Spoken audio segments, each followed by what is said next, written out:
Hello, my name is John Melton, and this is Hypnosis in History.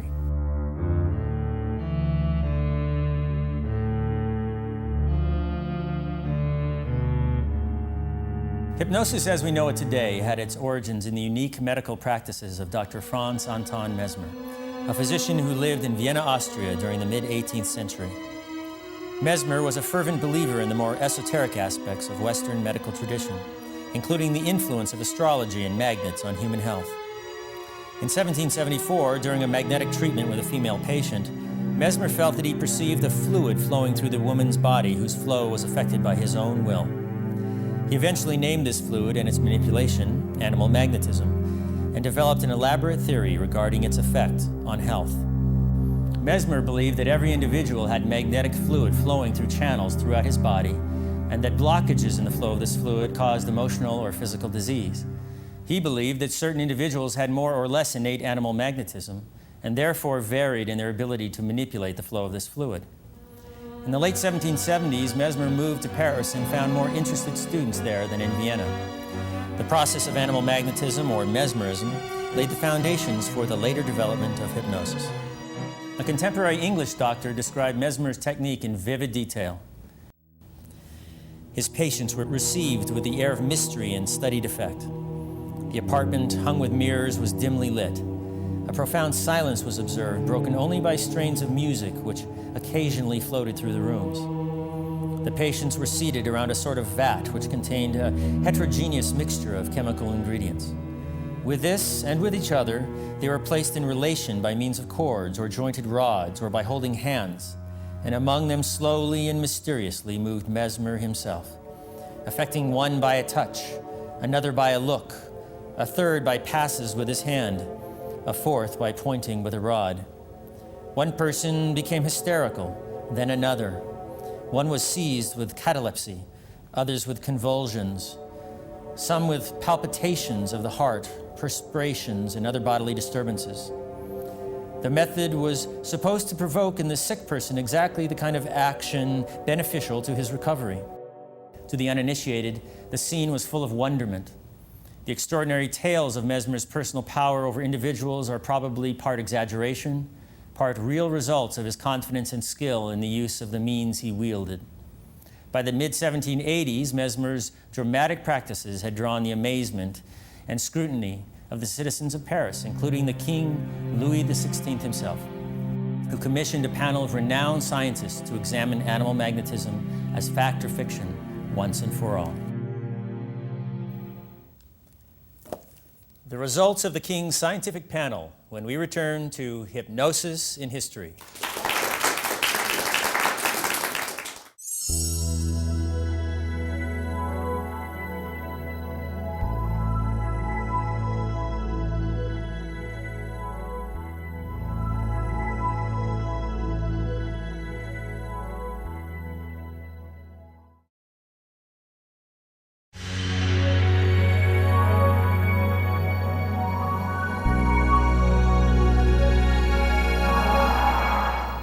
What do you do when you've been at the same job for 25 years and you just can't take another day?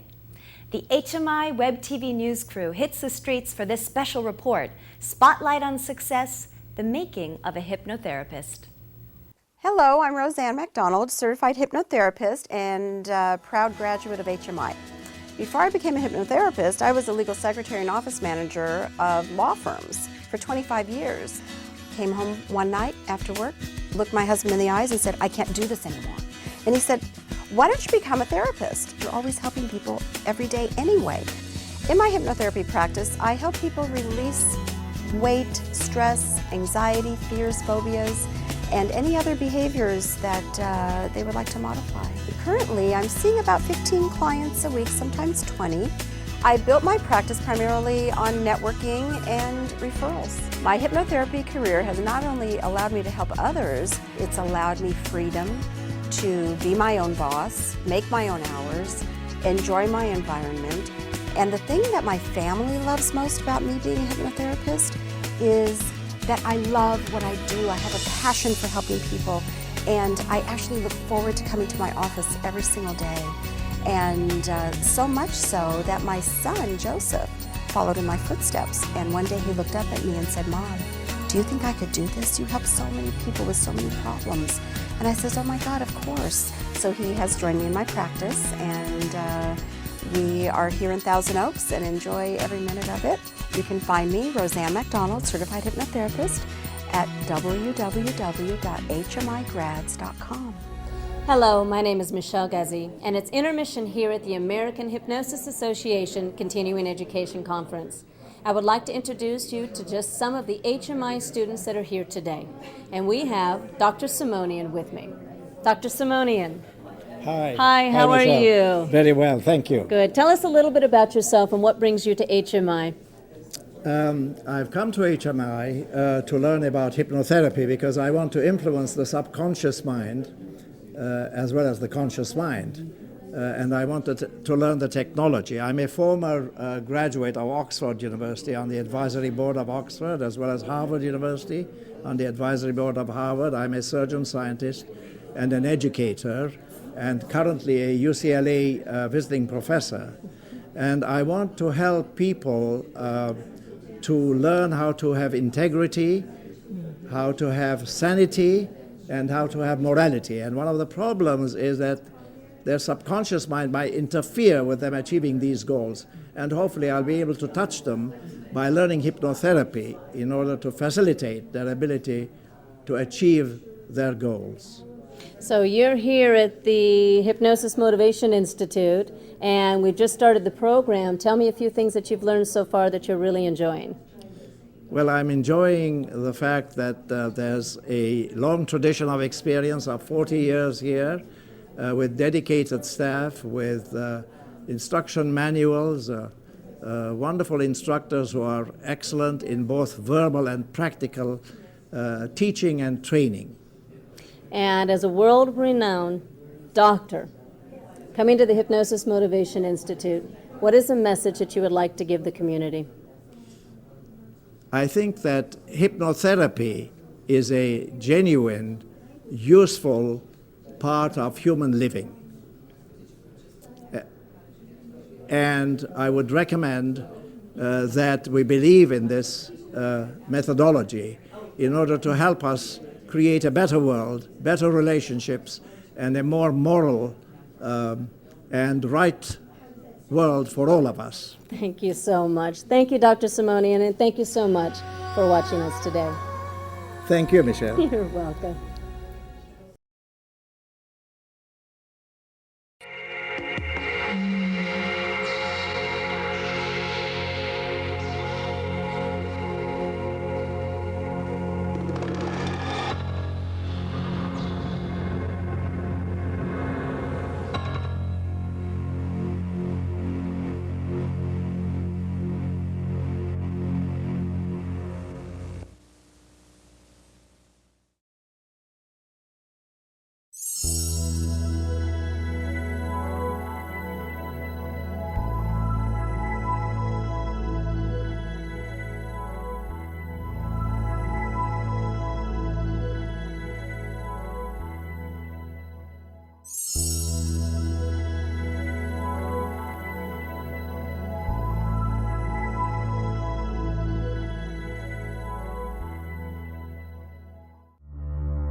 Louis XVI's panel included medical doctors from the Royal Faculty of Medicine in Paris, as well as respected scientists from other fields.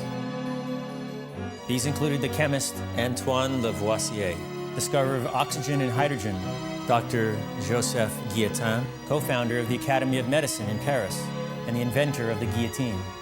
Astronomer Jean Bailly, a senior member of the French Academy of Sciences, who studied the moons of Jupiter, and American scientist and ambassador to France, Benjamin Franklin.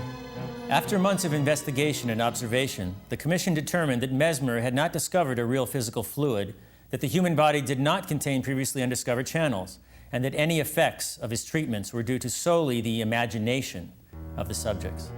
His reputation ruined by the commission's findings, Mesmer returned to Vienna the following year, eventually returning to the countryside near his place of birth. living out the last 30 years of his life in near total obscurity. Though the idea of animal magnetism had been debunked within scientific circles, a number of individuals continued the practice into the 19th century, many making their own unique changes to the underlying theories and procedure, some performing it in stage mesmerism shows. Mesmerism took a turn towards something closer to modern hypnosis with one of Dr. Mesmer's followers, the Marquis de Puységur, a lower nobleman of the French aristocracy. The story of his session with a peasant named Victor is widely thought to be the first use of mesmerism to improve the mood or psychological state of a person. The story is described in detail by an English doctor of the time. He took occasion to mesmerize the daughter of his agent and another young person for the toothache, and in a few moments they declared themselves cured. This questionable success was sufficient to lead Monsieur de Puységur a few days later to try his hand on a young peasant of the name Victor, who was suffering with a severe fluxion on his chest. What was Monsieur de Puységur's surprise when at the end of a few moments, Victor went off into a kind of tranquil sleep, without crisis or convulsion, and in that sleep began to gesticulate and talk and enter into his private affairs. Then he became sad, and Monsieur de Puységur tried mentally to inspire him with cheerful thoughts.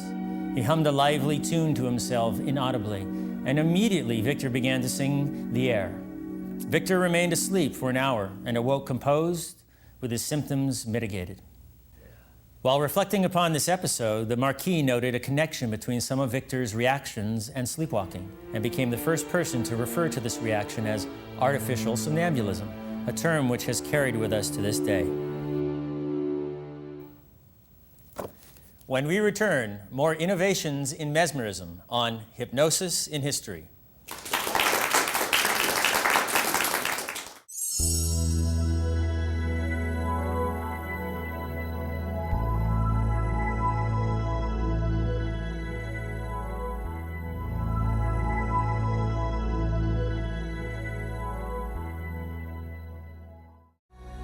It's intermission here at HMI, the Hypnosis Motivation Institute, and welcome.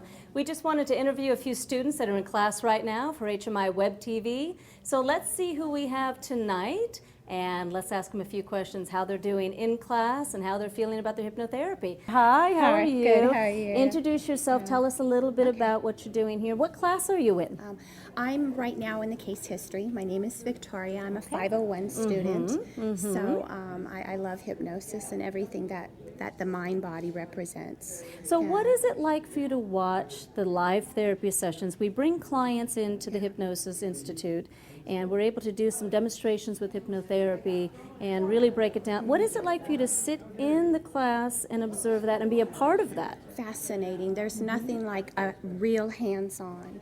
I mean, you can learn about it in class. There's a lot of different types of school out there, but this is where you get first hands-on, and I love that. Yeah. And what's your background? What were you doing before, or what are you doing now? Very opposite. I worked behind the scenes in the entertainment business, so I represented people. So yeah, and now I'm helping them. Oh, good. In a different. I've opened up my practice in a different format. I'm just baby steps starting. Excellent, excellent. Well, thank you so Thank much you. for coming here. Have a great class. thank We'll you. see you in a little bit. All right, take care. Hi, my name is Ted A. Moreno, and I graduated from HMI in March of 2004. Before I became a hypnotherapist, I did a lot of different things. Mostly worked in retail stores, but I did sell books door to door in Petersburg, Virginia, and I had a short stint as a cowboy in Montana. That was interesting. After I graduated, I started my private hypnotherapy practice here in beautiful South Pasadena. This is the lobby of my office.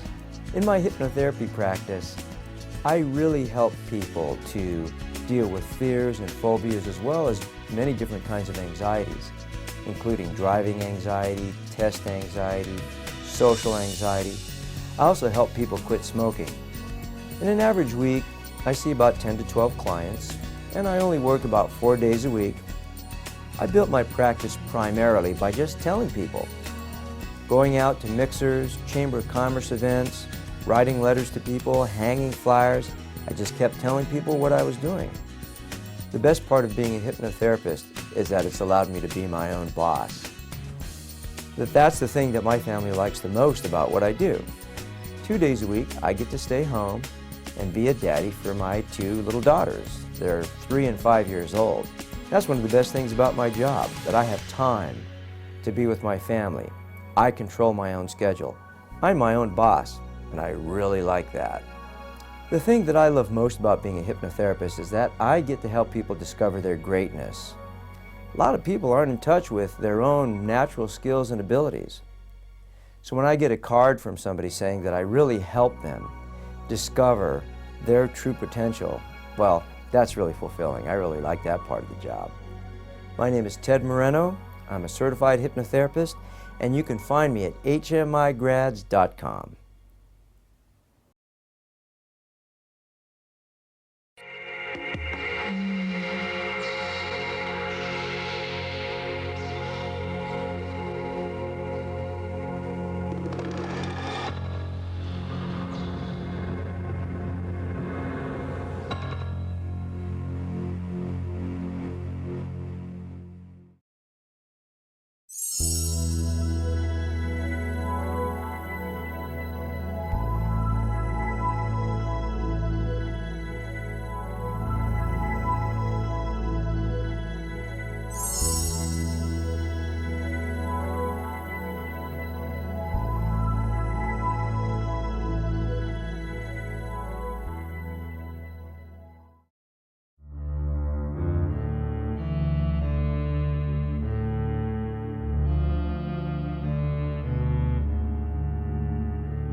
Though Mesmer's theories about the mechanics of animal magnetism were proven to be false, many early mesmerists continued to practice and expound upon their own theories and procedures into the 19th century.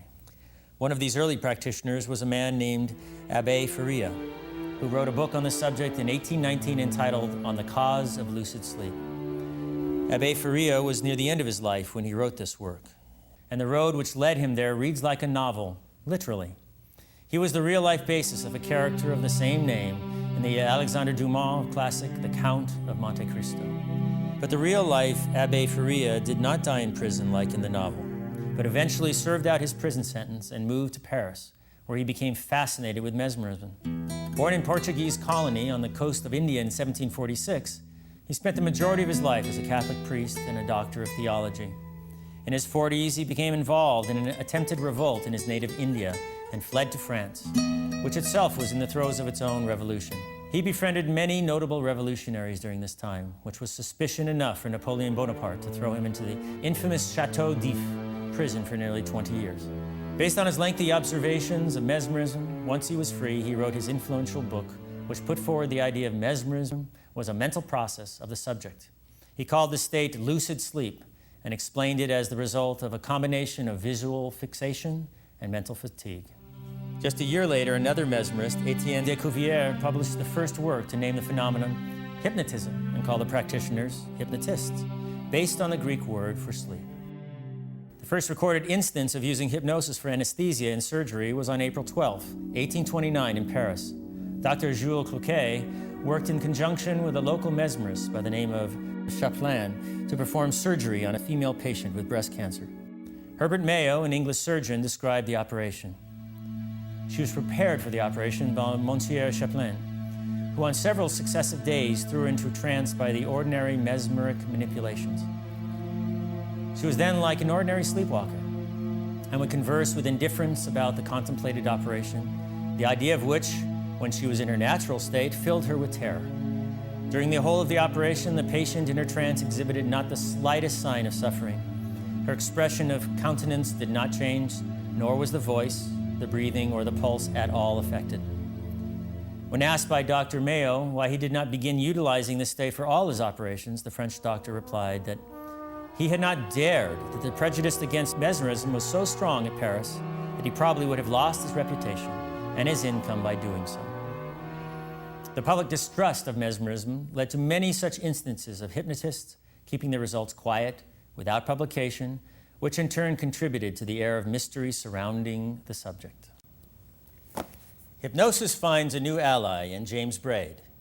In a moment.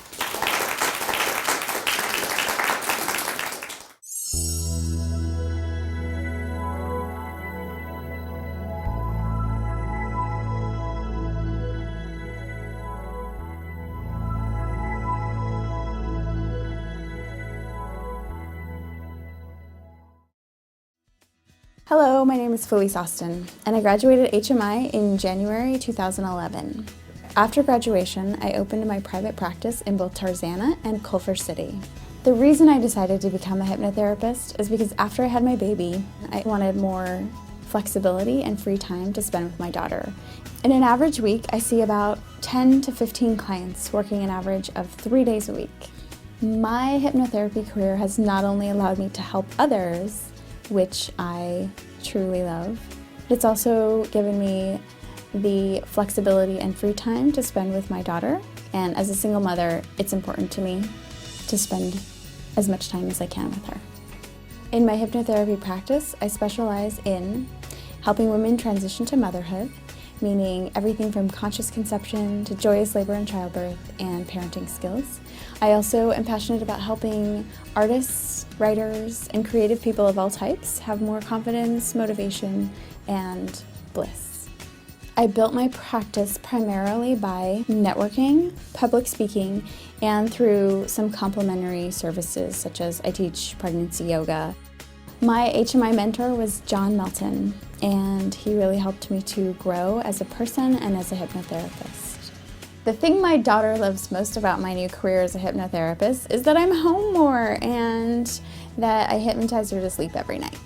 My name is Felice Austin. I'm a certified hypnotherapist, and you can find me at hmigrads.com. Hello, my name is Michelle Gezi, and I want to take a moment to tell you about the world's largest resource for continuing education in hypnotherapy. It's the American Hypnosis Association's online video library. Did you know that the AHA has over 200 one-hour continuing education classes in their online library, all free for members? But that's not all. Now the AHA has added additional online libraries, once again, all free to AHA members. We have the Hypnotherapy Live library, which features more than 100 hypnotherapy sessions with real clients recorded live in the HMI classroom. There's also the Clinical Supervision Library, which features hundreds of hours of recorded classes where HMI clinical supervisors answer questions and provide guidance to the HMI interns on their clinical work with clients.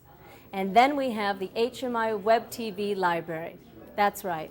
All the shows that you see here on HMI Web TV are also available to watch on demand anytime, day or night. In addition to the hundreds of hours of free education available to the AHA members, don't forget our pay-per-view certification courses in stop smoking, weight loss, pain control, past life regression, and more. So what are you waiting for? Join us today and become a proud member of the American Hypnosis Association, regardless of where you are in the world. In fact, I'll tell you what, join the AHA today for just $149, and we will give you your choice of a $98 AHA online pay-per-view course for free. For more information on becoming a member of the AHA, just go to hypnosis.edu/AHA. You'll be glad you did. Now back to HMI Web TV, hypnotherapy television 24/7.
Once the early Mesmerists began proposing new theories and finding new applications for mesmerism, the practice began to gain more legitimacy among doctors and scientists moving into the mid-19th century.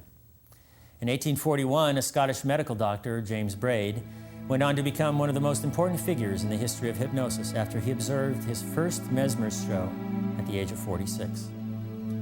Born in rural Scotland, James Braid went on to study medicine at the University of Edinburgh and became a respected general surgeon in Manchester, England. Though he may have heard of mesmerism during his training or career, the first time he actually observed it was at a traveling show performed by a Swiss mesmerist, and the practice greatly intrigued him. After the show, he obtained permission to closely observe the man's subjects, and after months of intense observation, Dr. Braid had developed the core of his theory regarding the practice.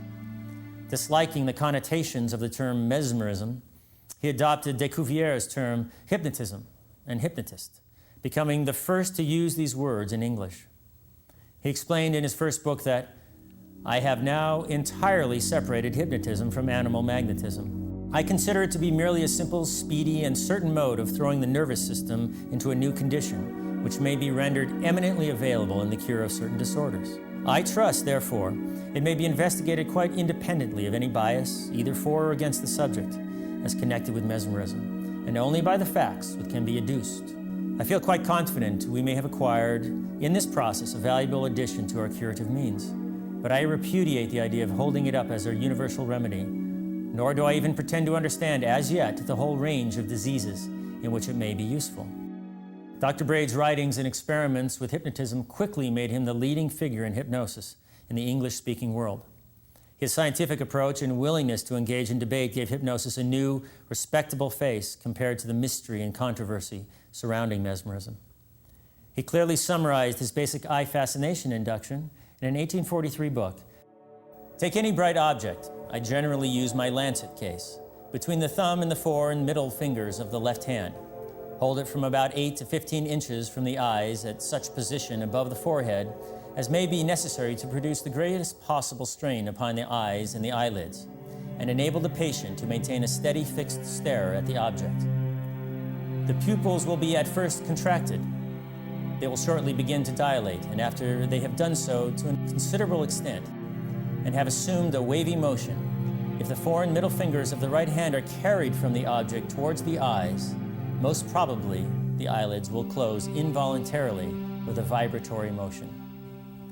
The renewed scientific interest in hypnosis prompted by James Braid not only led to new ways of thinking and talking about the practice, but to new studies and applications as well.